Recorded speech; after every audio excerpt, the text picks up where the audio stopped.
Hello लोगोफोर, नोंथांमोनखौ गासिखौबो आंनि बड'लेण्ड कसारी इउटुब चेनेलाव नोंथांमोनखौ गासिखौबो दिनैनि गोदान बे भिडिअ'आव बरायबावबाय। दिनै आं गासै बर' इउटुबरफोरनि गोदान गोदान निउस आपडेट लाना फैदों। नोंथांमोनहा भिडिअ'खौ जोबजासिम नायलांगोन होननानै आसा खालामबाय आरो लोगोसे साबस्क्राइब, लाइक आरो शेयार खालामनो दाबाव। बिथां जेनेफार दैमारिखौथ' बयबो सिनायखायो, सासे बर'नि मुंदांखा एक्ट्रेस होननानै। बिथाङा इउटुब चेनेल खुलिनाया गोबाव सम जाबायमोन, नाथाय रेगुलार भिडिअ' आगाराखैमोन।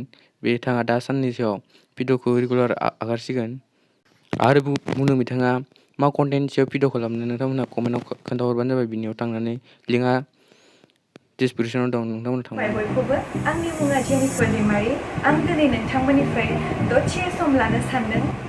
बेनो जाबाय, माखासे मानसिफोराथ' मिथिखाबाय जानो हागौ आं गोदान चेनेल खुलिदों होननानै, नाथाय अफिसियेलि जेबो एनाउन्स होनाय जायाखै बा पस्ट होनाय जायाखै।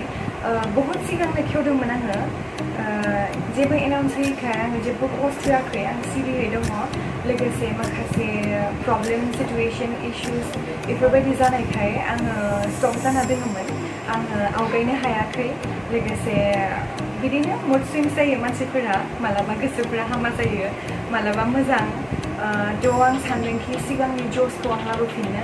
आं जि एसे हायो आं नोंथांमोनखौ जेसेबां हायो आं एन्टारटेन खालामनो ट्राइ खालामगोन। आरो नोंथांमोना जुदि आंनिफ्राय माबा मोनसे लुबैदों कन्टेन्ट बा सामथिं कनसेप्ट, नोंथांमोना बुंनो हागोन। बिथांनि फुल भिडिअ'खौ नुवाखैबा नायनोब्लाथाय आंनि डिसक्रिपसनाव थांनानै नायनो हागोन। लिंकआ भिडिअ'नि डिसक्रिपसनाव दं। फैदो दानिया नेक्स्ट निउस आपडेटनिफ्राय।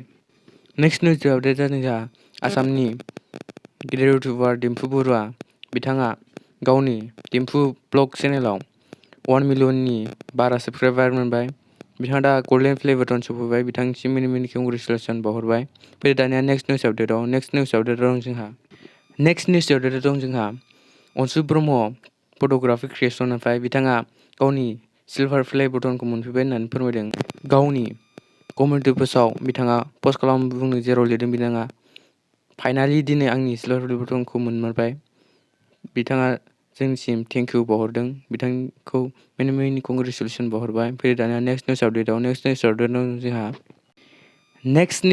दं जोंहा जिडि प्रडाक्सन, माने गेमस्रि दैमारि प्रडाक्सन। बिथाङा गावनि कमिउनिटि पस्टआव पस्ट खालामनो बुंदों बिथांनि मिउजिक एलबाम नोंनि मिजिं एलबामा फैगासिनो दं होननानै साननैसो उनाव। आसा खालामबाय बिथांनि भिडिअ'खौ थाबैनो नुनो मोनगोन होननानै। लास्ट निउस आपडेटआव जोंहा बड' इनफ'।